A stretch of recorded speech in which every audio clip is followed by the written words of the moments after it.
Hey, welcome to Hub. We are changing things up just a little bit in format. You notice that I don't have that typical white brick wall behind me, which is in my kitchen at home. I'm in the office, just finished preaching for church this Sunday, and wanted to, right after the message, just share a couple of quick thoughts for us in our Hubs. This is how we're going to do Hubs in the summer, is what we talked about on Sunday. We're going to talk about maybe a little more in depth. So for some of you, if you weren't at church at home on Sunday, you can go back to our YouTube channel. That content just lives there. You can go back and find that at any time. But we talked about the book of Proverbs. We're beginning in this series. Again, if you weren't here on Sunday, I highly recommend you grab one of these books. Our creative team just did an incredible job. I mean, it's just full of full color photography and art pieces. I love this thing. And it also has the book of Proverbs in its entirety in this book. So I want to encourage you, if you want to get one, you can go to vivid.church/shop and find that. All of our Proverbs magazines last year, or our Psalms, I should say, sold out like immediately. So these might almost be gone by the time you watch this in Hub. You're going to want to go and do that right away. But this is a great way that we're trying to inspire the study of Proverbs. Now, if you weren't there or you need a reminder, my goal for us as a church is that every day in the month of July, we'd read one chapter of Proverbs. And by the end of July, which is 31 days, we will have read the entire book.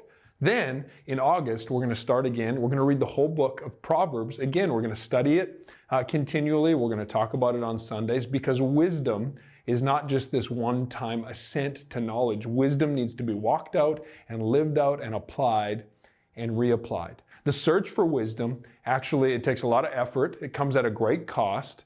But the cost of not living wise, like living in foolishness, costs us everything. We end up only existing and never truly living the life that God has called us to. And so, as I said on Sunday, there's a few different things in this pursuit of wisdom, the feel of what wisdom feels like when we are pursuing it. You know what?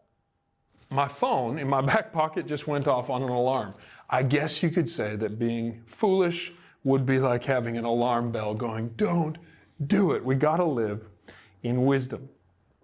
So here it is. We need to accept it.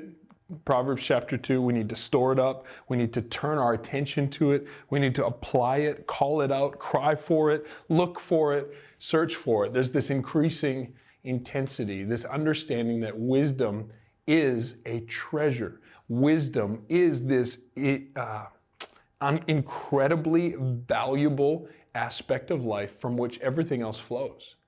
You can have blessing, and without wisdom, you'll squander it. You can have victory, and without wisdom, you'll rub it in other people's face, and you will find that you're the winner who actually is a loser. Without wisdom, you can have the type of habits that lead you astray and not towards the destination you want. Without wisdom, you're going to trip up. Without wisdom, you're going to get trapped. And so today in our Hub, I simply want us to look at those benefits that I laid out on Sunday and ask ourselves some questions around those. When you look for wisdom, you find God.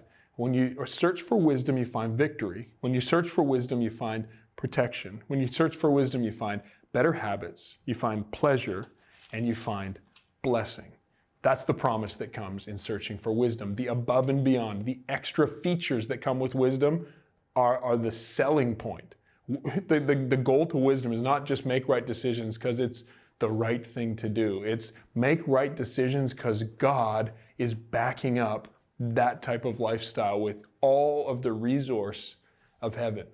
Now, right in the middle of there, it talks about those two things, being tripped and being trapped. Being tripped and being trapped. Look at verse 12. It says, wisdom will save you from the ways of wicked men, from men whose words are perverse, who have left the straight path to walk in dark ways, who delight in doing wrong and rejoice in perverseness and evil, whose paths are crooked, who are devious in their ways. You see, wisdom, it brings clarity. But a lack of wisdom, it's like the perversion of words. Now, I'm not meaning necessarily talking coarse language or talking with any type of discriminatory language. That's maybe typically what we'd say when we're talking about perverse. But perverse simply means crooked. It means going the wrong way. It means not straight. And so the Bible says this, that foolishness is like perverse words. It's not talking about a literal man who's standing on a street corner saying, hey, can I tell you something perverse? No, it's saying Foolishness is perversion. Foolishness is a distortion of truth. And if you get a distortion of truth, you get tripped up. So God's saying, like, illuminate some wisdom in your life and you'll find that you walk in the way of light instead of walking in darkness. Have you ever walked through a common area that you're usually in, but the lights are all off and you find you're tripping on the simplest things? Foolishness causes us to trip up on the simplest things. Like that relationship you never would have chosen to be in if you were thinking straight.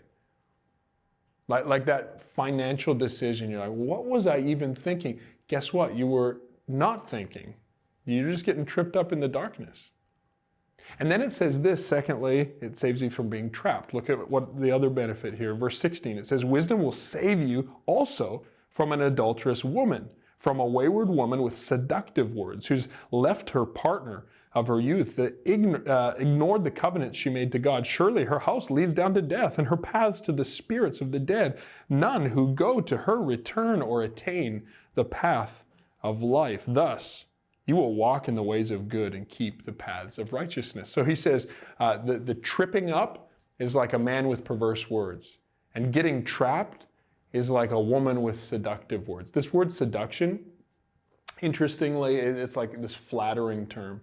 And the Hebrew word, actually, it refers to the smoothing off of stones. Like when David picked up 5 smooth stones, he picked up stones that had been smoothed off. They had been flattered, or in this context, like experienced some seduction.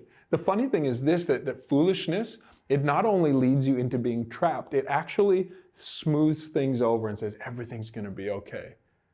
Like, do you have that thing in your life that traps you up, that leaves you thinking, oh, it's not that big of a deal. It's okay.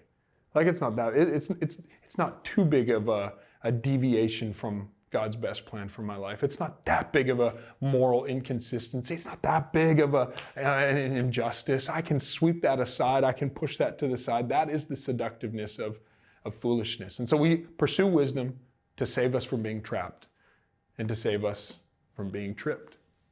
As a hub, I want to ask you today, can we discuss those two areas? Oh, we're getting real. Right at the beginning of the summer, we're getting real deep here. But for real, let's talk this thing out. What are the things that trip us up? The little things that we say, I don't even know what I was thinking. Now I'm kind of in this predicament. And what are the things that have trapped us? Like, what are the seductive words of foolishness that say, I know it's not okay for anyone else, but you got this? Those are the types of things that are illuminated when we walk in wisdom. So let's talk this out together. Let's build some accountability of how can we not only accept wisdom, but treasure it in our heart and make it our own. Let's discuss tripping, trapping, and then that piece. How am I going to make this my own? Then we're going to pray together. Then we're going to encourage one another. And even if you're meeting on Zoom, we got to find a way to have some fun together. Our hubs can't just be informational. They can't just be touching base. We got to have some fun. So somebody incite a competition of some sort. And if you're meeting in person, I'm sure it's already fun because you're fun people. Love you guys so much. Look forward to seeing you this Sunday at Church at Home.